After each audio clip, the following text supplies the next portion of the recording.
Anong mensahe ang kailangan marinig ng mga Leo? Mula September 1 to 15, 2024. Pwede nangyayari na to o mangyayari pa lang. Kung hindi man para sa inyo itong magiging reading, baka para sa someone na malapit sa inyo o sa someone na kakilala nyo mismo. Baka may lumabas na gender mamaya. Gawin nyo na lang masculine at feminine energy. Pwede rin naman na. Huwag nyo nang pansinin yung gender. Ngayon, hindi ko alam kung anong pwedeng lumabas. Kung positive ba o negative. Depende. Sa kung anong mapipick up ko dito mamaya na energy. Anyway, kung hindi mag-resonate sa inyo to, i-adjust nyo na lang ang video at hanapin nyo to. Kung hindi pa rin, dito na. Ito na ang pinakahuling deck. Okay? So, magsimula na tayo.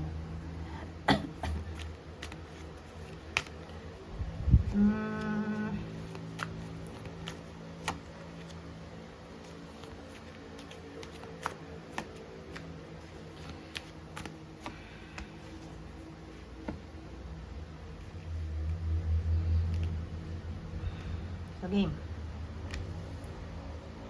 So, sa case na to,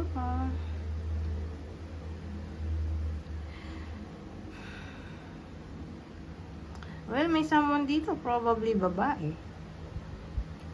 Kunin nyo lang yung info na sa tingin nyo ay fit sa sitwasyon nyo.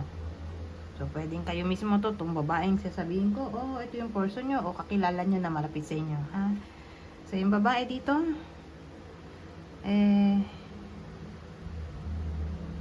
single mom. Single mom.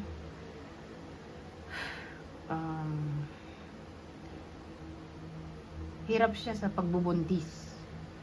Pwede rin ganon. So, kunin nyo lang yung info, ha? Napit sa sitwasyon nyo. Hirap magbuntis. 60 patas ng edad. Walang work. O, pwede rin namang may work, pero hindi stable yung income. O, maliit lang yung sahod kung meron man. Hindi mayaman.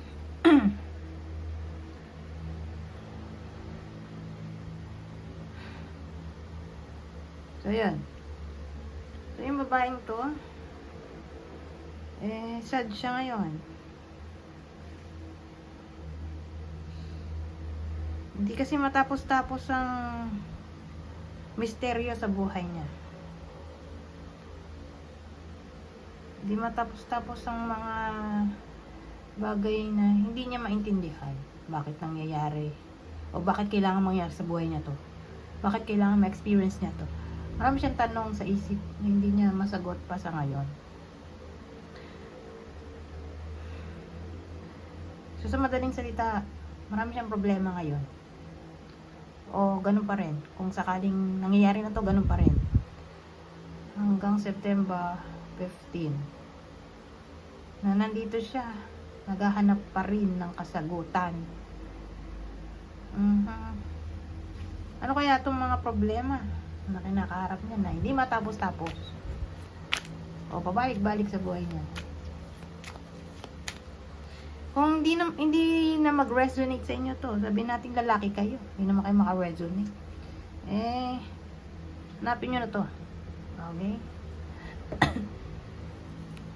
Punta na kayo doon sa deck na yun. So, balik na tayo dito. Ano kayong problema nito?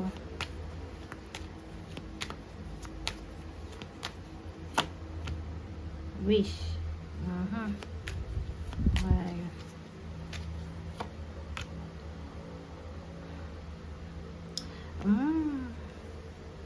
Kasi ang dating sa akin, gusto niya maging masaya. Okay? Pero at the same time, duda siya. Wala siyang trust eh. Ito, lack of trust. insecure. Pero yung may insecurity rito, insecurity rin to, insecurity pa rin hanggang dito. Hello, kawa.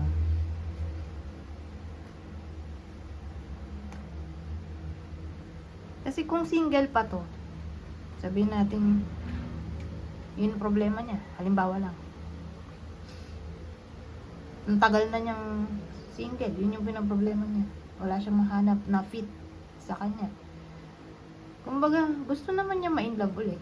Gusto niya magka-boyfriend ulit. O ikasal ulit. Depende. Basta gusto niya magka-love life ulit. Pero for some reason, natatakot siya na magkamali ulit o maghiwalay ulit sila. Marami siyang takot ba? Marami siyang kinatatakutan. Pero again, gusto niya nga magmahal ulit. Pero at the same time, natatakot siya. So, ang nangyari, na-stuck siya sa sitwasyon na hindi niya alam kung anong gagawin niya. Magmamahal ba siya ulit? O wag na lang.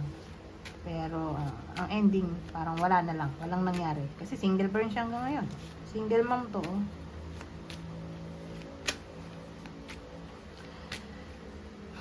So again, ganyan pa rin yung case. Hanggang September 15 na naghahanap siya dito ng kasagutan sa mga tanong niya sa isip, mga bagay-bagay na bakit nangyari sa buhay niya, bakit kailangan niya ma-experience. Naghahanap siya ng wisdom. Anyways, nubo pala ako ngayon. Mabalik na naman yung ubo. Nakakainis.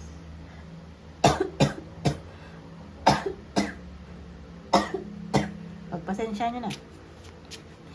May sakit kasi ako ngayon. Pero pagaling na siya, kaya lang minsan sumusumpong yung ubo. Lalo na pag nagsasalita ako ng matagal. Kaya kailangan 10 minutes lang. Maximum na. Maximum 12. Pero maganda kung 10 minutes lang. Excuse me. Ay, ano to? Parang ninakaw yung happiness ng iba sa inyo. Ano ba? Hello,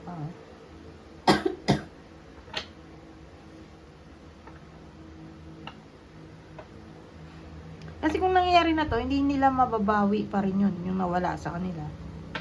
Hanggang September 15. Pero kung di pa to nangyayari, edi mag-ingat kayo. Mag-ingat sa gamit. Mag-ingat sa teritoryo nyo, sa jowa nyo. I-guard nyo na.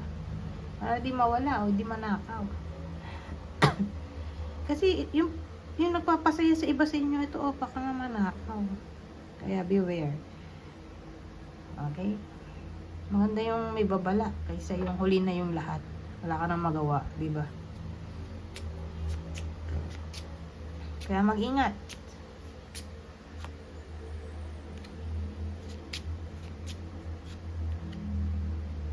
Ano ba to? Kahit anong bunot ko, laging sad. Bakit gano'n? Sad news to. Ito naman, theft. Ito naman, baliktaran tong mga to. Yung energy,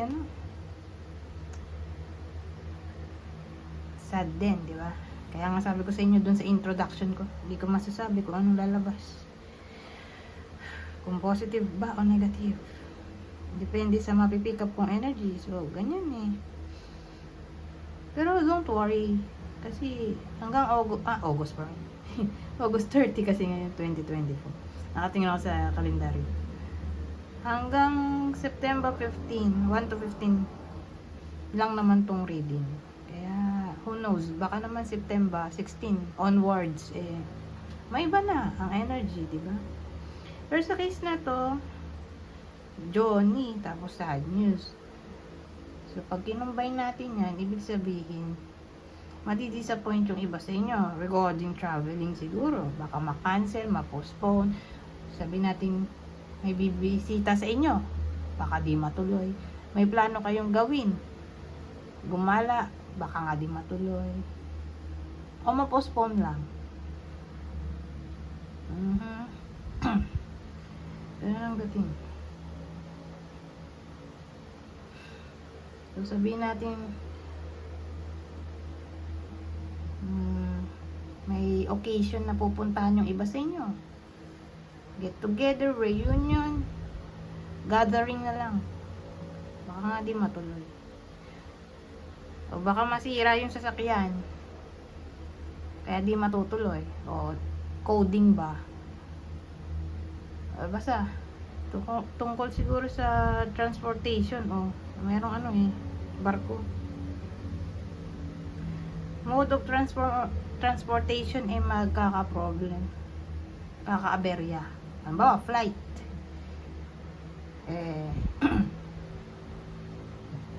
Biglang di natuloy yung flight. For some reason, bad weather siguro. O nasira yung airplane. Who knows? Basta ganyan, may aberya ba? Para sa iba sa inyo.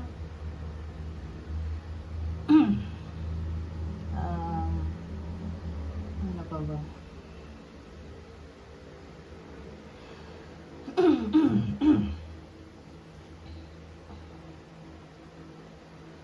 So, bakasyon siguro. Pwede rin, Sabi ko nga, baka magkaberya.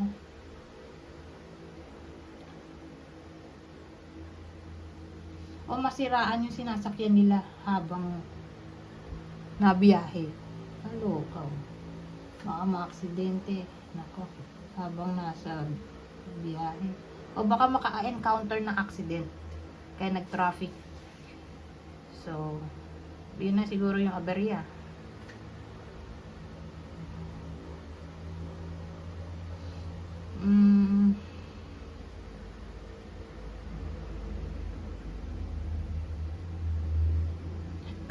Nanangisip. Ano na tayo dito? Ay, naku, 12 minutes na. Kaya mo na. Tarang uli. Gratitude. Wisdom. Bakit naman si ating dito umiiyak? Kaloka, si ating umiiyak dito. Wisdom, tas umiiyak. Ba't ganun? Kala ko nga dumi lang. Sinubukan ko ngayon, tinatanggal ko. Ayaw. Sakto sa mata. So, ibig sabihin, hindi siya dumi. Diba? Literal na lumuluha siya. So, parang painful yung wisdom dito. Diba? Kasi lumuluha siya. So, yung combination ng dating sa akin. Diba nga, sad yung mga nangyari dito sa kwento natin. Na-pick up kong energy.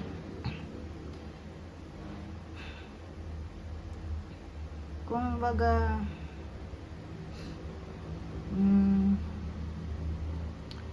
oo, sad siya. Pero, someday, ma-realize nyo na may purpose pala kung bakit nangyari ang mga bagay-bagay na hindi nyo gusto. Sabihin natin breakup.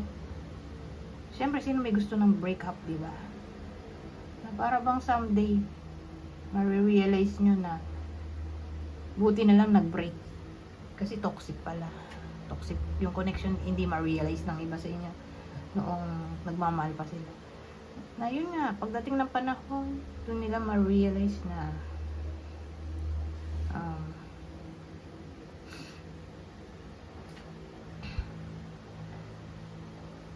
mas mabuti nang nag-let go kaysa nag-stay. Painful ang letting go, pero pag nakawala ka na dun sa something na toxic, dun mo ma-realize na mas masaya pala yung feeling na nag-let go kaysa yung nag-stay ka pa sa something na toxic na.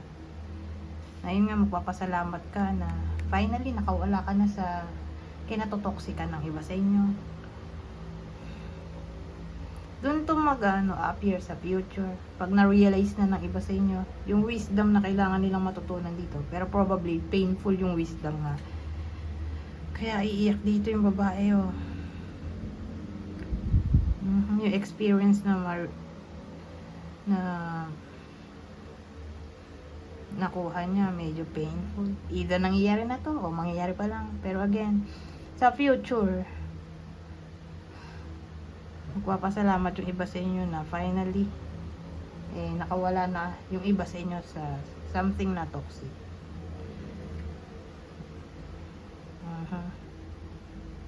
Na at first, kala nyo hindi nyo malalampasan.